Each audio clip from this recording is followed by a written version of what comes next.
प्रभु का धन्यवाद करते हैं समझ के लिए प्रार्थना। समझ, आज हमारी समझ, हम अपनी समझ का सहारा लेते हैं, प्रभु के ऊपर समझ को काम नहीं करने देते। यही कारण है कि आज हम बढ़ नहीं रहे। खुदा के लोगों, ये जो साल है, ये साल ये बढ़ने के लिए है, बढ़ने। और विश्वास करो, ये साल रहम का, परमेश्वर की दया का साल है। जब आप कुछ कहेंगे, परमेश्वर अपनी दया से आप लोगों के साथ काम करेगा और दिखाएगा कि मैं तुम्हारे साथ हूं, क्योंकि उसका वायदा जहां जहां तू जाएगा मैं तेरे अंग संग हूं।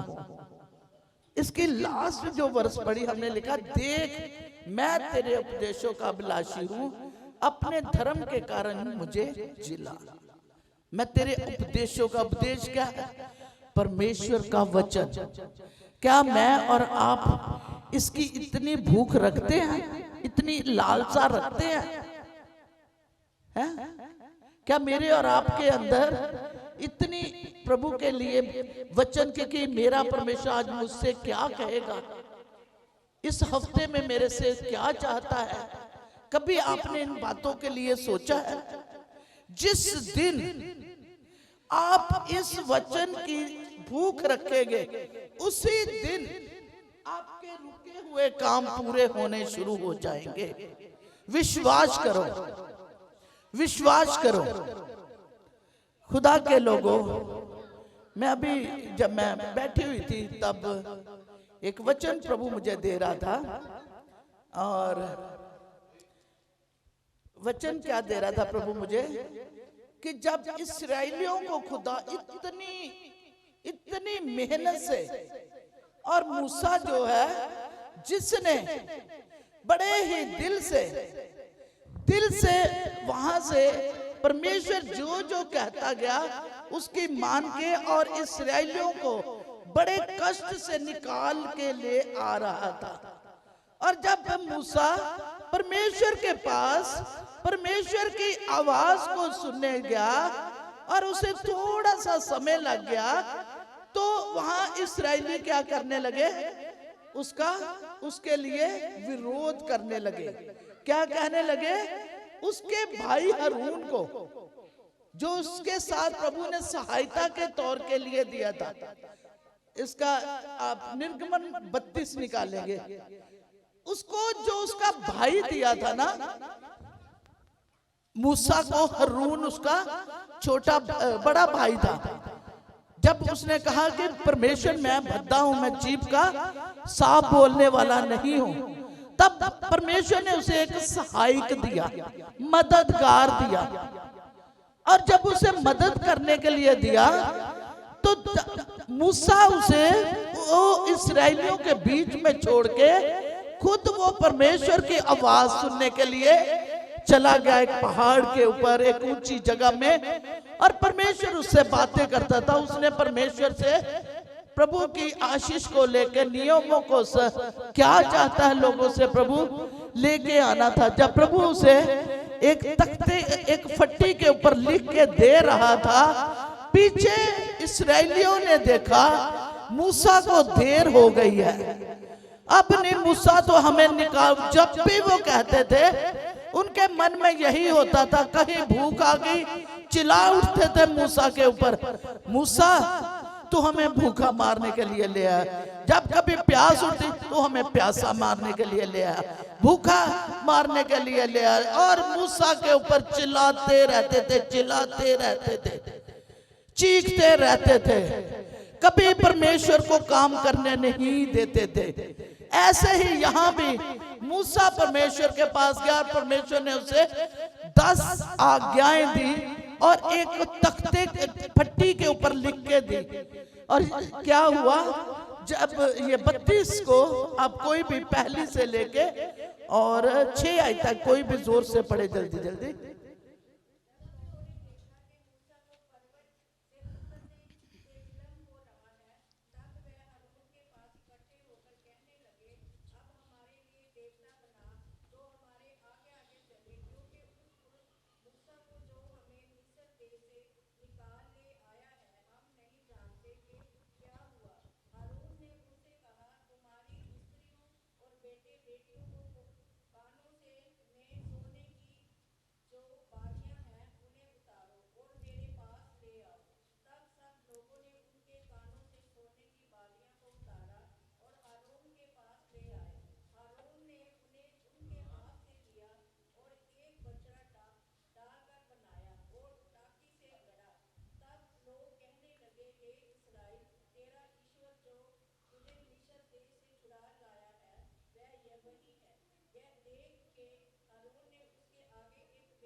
आमीन आमीन। यहां हम देखते हैं मूसा तो परमेश्वर की आवाज सुनने गया हुआ है, लेकिन पीछे हारून को उन्होंने क्या कहा, अपने लिए इस्तेमाल करना शुरू कर दिया। और हारून को कह रहे हमें नहीं पता, मूसा तो अब बस कहां चले गया, छोड़ गया हमें, अब उठ तू हमारे लिए कोई देवता खड़ा कर। और हारून ने क्या कहा, अपने अपने सोना उतार के मेरे हाथ में दो। तब वहां उन्होंने एक बछड़ा तैयार किया, जबकि परमेश्वर का वचन है कि तू किसी भी मूर्त को मेरे स्वरूप के ऊपर ना बनाना, कोई ना लकड़ी की ना सोने की नहीं। लेकिन उन्होंने ये काम किया और उसके सामने क्या है, उपासना करने लगे। तब परमेश्वर को ऊपर से देखा और मूसा को कहा जा। तब मूसा भी बड़े दुख के साथ उसने क्या कहा, जो परमेश्वर का वचन था उसे वहीं नीचे तोड़ दिया। कभी कभी मैं आप लोगों को ना सही चीजें समझा नहीं पाती, क्योंकि आप समझ नहीं पा रहे। जब से हम आए आप लोगों को बताते हैं कि अगर देखो एक बच्चा है ना, स्कूल छोटा बच्चा, और उसको आप एक स्कूल में डालोगे, आज इस स्कूल में डाला, कल इस स्कूल में डाला, परसों वो तीसरे स्कूल में जाएगा, बच्चा वहीं खत्म हो जाएगा, बच्चे की नींद नहीं बनेगी, बच्चा पढ़ नहीं पाएगा। यही चर्च के नियम है। अगर तुम आज इस चर्च में हो, कल उस चर्च में हो, तीसरे दिन उस चर्च में हो, पहली भी आपकी क्या है, शैतान चुरा ले जाता है। जो आई होती आपके जीवन में आशीष, फिर नई तरह से आप शुरू करते, तब तीसरे में जाते हो, वो फिर वो वहां की भी वहीं छूट जाती हैं, और फिर वहीं की भी और खाली हो जाते। फिर आप कहते प्रभु को हमारे लिए काम करना नहीं आता। यहाँ एक परिवार है, वो जब देखो वो बैकलैंड ही रहता है। पहले आएगा, बड़ी गवाहियां होंगी, फिर बाद में क्या होएगा पता नहीं कहां, कई ऐसी जगहों में चला जाएगा। प्रभु के प्यारे बच्चों, ये समझ का आत्मा है जो वचन हमें देता है। जब तक हम इन बातों को समझेंगे नहीं, वचन में ही आपके लिए आशीष है। अगर इस वचन को आप जैसे इतवार में यहां आते हो, अगर आपको टाइम मिले तो शुक्रवार को भी खुदा के लोग, क्योंकि शुक्रवार को मेरे और आपके लिए प्रभु ने कलवरी क्रूस के ऊपर जान देके, प्राण देके हमें अनंत जीवन के वारिस बनाया, और इतवार को वो मेरे और आपके लिए जी उठा, और आज जिंदा यीशु इस जगह में है, और वो आपसे बातें करता है। अगर आप इन बातों को समझ जाएंगे ना, इस वचन को, आपको भटकना नहीं पड़ेगा। क्योंकि अगर यूसुफ इतने दुख में उस जगह को छोड़ देता जहां उसे बेच दिया गया था, तो वो कभी मिस्र का राजा ना बनता, कभी मिस्र में जाके और अपने परिवार को वहां लेके, और अकाल के समय में उनका सहायक ना होता। जहां आपको खुदा ने रखा है, कभी वहां से ना दाएं मुड़ो ना बाएं, और उसी जगह में घुटने टेक के आते ही और पुकारो, क्यों मेरे जीवन में खुदा काम नहीं कर रहा?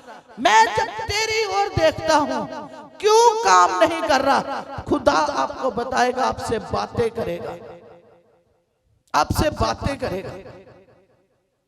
अगर आप वहां से हट जाएंगे, जब खुदा काम करने के लिए आएगा, आप वहां नहीं होंगे। तो जैसे आदम को खुदा ने पुकारा, आदम मैं चुप गया हूं, क्यों? मैंने पाप कर दिया।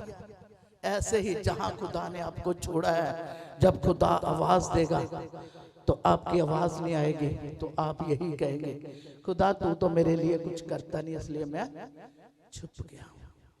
अगर खुदा के लोगों के साथ हमें कोई देरी हो रही है, इसके पीछे अगर आप बच्चे को नर्सरी में डाला, उसके बाद आप कहें जी नहीं नहीं ये अब उम्र का बड़ा हो गया, अब इसको दूसरी में कर दो, तीसरी बार कहें इसे 8वीं में कर दो, चौथी बार उसे 10वीं में कर दो, तो वो बच्चे को क्या आएगा? आएगा कुछ नहीं ना आएगा, निर्बुद्ध होएगा ना। पढ़ना भी नहीं आएगा, कुछ नहीं आएगा, कभी भी वो सफल नहीं होने, कुछ नहीं कर पाएगा। एक कहानी हम सुनाते होते हैं, एक बच्चा एक घर में पढ़ रहा है और एक बच्चा स्कूल में पढ़ रहा है। जो स्कूल वाला बच्चा है वो जो किताबें जो कॉपियां लेके आता घर वाले बच्चे को करवा रहा है, और घर वाला बच्चा उससे ज्यादा होशियार है और वो सारा ही सीख रहा है और अच्छा कर रहा है, उससे भी अच्छा कर रहा है। लेकिन जब समय आया उसके कि वो भी कहीं जाके और नौकरी करे, तो वो जो घर वाला बच्चा उसको कहीं नौकरी मिलेगी? क्यों? उसके पास सर्टिफिकेट नहीं है, वो तो किसी स्कूल का मुंह ही नहीं उसने देखा। स्कूल से बच्चे जाने जाते हैं। खुदा के लोगों, अगर आप चाहते हो ये साल बढ़ने का है, आपको मैं विश्वास से कह देती हूं, अगर आप व्यवस्था विवरण और उसकी 8 पढ़े, व्यवस्था विवरण 8,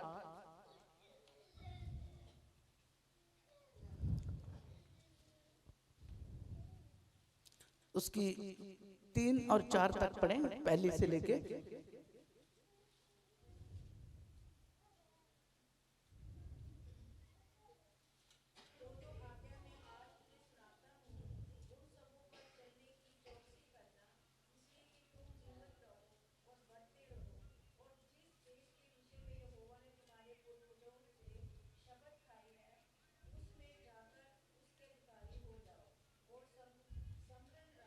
स्मरण,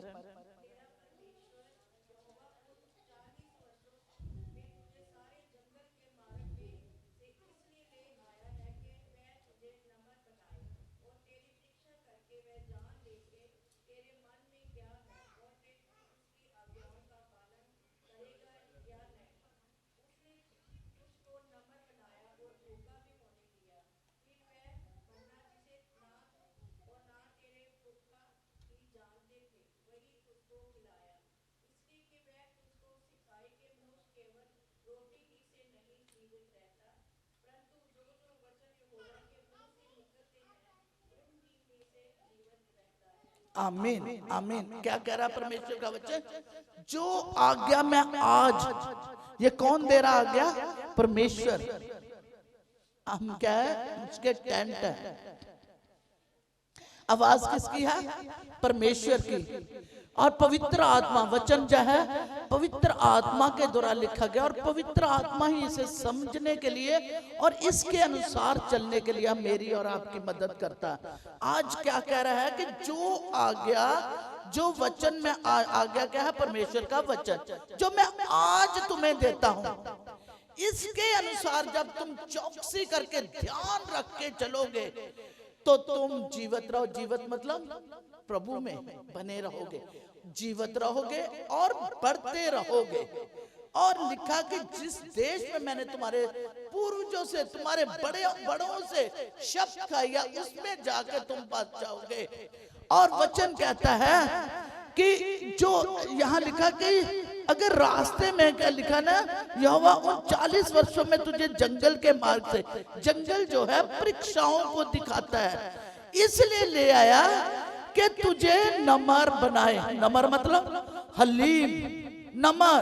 बहुत बार हम नमर होना नहीं चाहते, हम परमेश्वर के सामने, और बाइबल साफ कहती है वो नमर लोगों के ऊपर, दीनों के ऊपर, जो अपने आप को छोटा बनाते हैं, उनके ऊपर रहम करता है, तरस करता है। लेकिन घमंडियों को दूर ही से देख लेता, सामना करता है। और लिखा वो इसलिए तुझको जंगल के मार्ग, जंगल मतलब परीक्षाएं, अगर मेरे और आपके जीवन में परीक्षाएं आ रही हैं, कहीं घर में, जीवन में, बच्चों में कोई घटियां आ रही हैं, वो आपको कमजोर करने के लिए नहीं, बल्कि परमेश्वर दिखाना चाहता है। वचन में लिखा है तुझे नम्र बनाया ताकि परमेश्वर जान ले कि तेरे मन में क्या क्या भरा है। क्या तू इस वचन के अनुसार चलेगा? क्या तू इस वचन के ऊपर, इन आज्ञाओं के ऊपर ध्यान करेगा? क्या ये वचन तेरे लिए आशीष का कारण होंगे? इसलिए तुझे जंगल में ले गया था, इसलिए तुझे वचन में लिखा है, अगर देखे यूहन्ना 15 में लिखा, उसी को वो छांटता है जिससे और फल ले। अगर पेड़ उसी पेड़ को छांटेंगे उतना ही फलदायक होएगा, अगर छांटेंगे नहीं तो मेरे और आपका छांटना क्या, अगर जीवन में दुख आया तो इसका मतलब हमारी शांति हो रही है। और नीति वचन में लिखा, जिसे वह प्यार करता उसी की शांति करता है। इसलिए साल आपके बढ़ने का है। और मैं आपको विश्वास से कह देती हूं, अगर आप धीरज से ठहरे रहेंगे, धीरज से प्रभु की हजूरी में बने रहेंगे, प्रभु की आवाज सुनते रहेंगे। और एक और बड़ी बात है, जैसे आज इतवार को खुदा आपसे बात कर रहा है, कल सोमवार, मंगलवार, बुधवार, वीरवार, एक दिन में इस वचन को अपने जीवन में, अगर आप पढ़े लिखे तो अपनी कॉपियों में लिख लिया करे, नहीं तो अपने हृदय के ऊपर लिख लिया करे। इसे याद करते, जब आप काम के ऊपर जाते हो तो याद करते जाना, याद करते जाना, तो ये आपके कामों को भी सफल बनाएगा, आपको भी बढ़ाएगा, आपके बच्चों को बढ़ाएगा, आपके घर के अंदर फलवंत।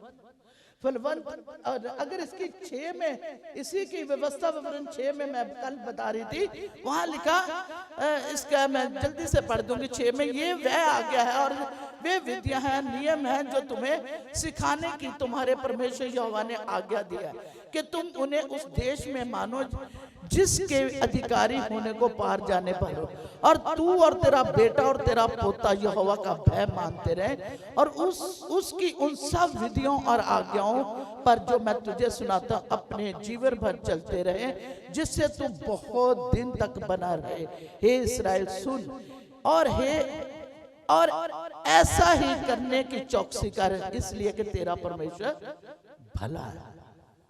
यहां क्या कह रहा है, तू भी, तेरा बेटा भी, और आगे तेरा पोता भी। इन आज्ञाओं को जो मैं आज तुझे सुना रहा हूं, इसकी अगर आप साथ में पढ़े तो लिखा, और तू इन्हें अपने बाल बच्चों को समझ कर सिखाया करना, और घर में बैठे, मार्ग पर चलते, लेटते उठते इनकी चर्चा किया करना। अपने बच्चों को भी यही सिखाना।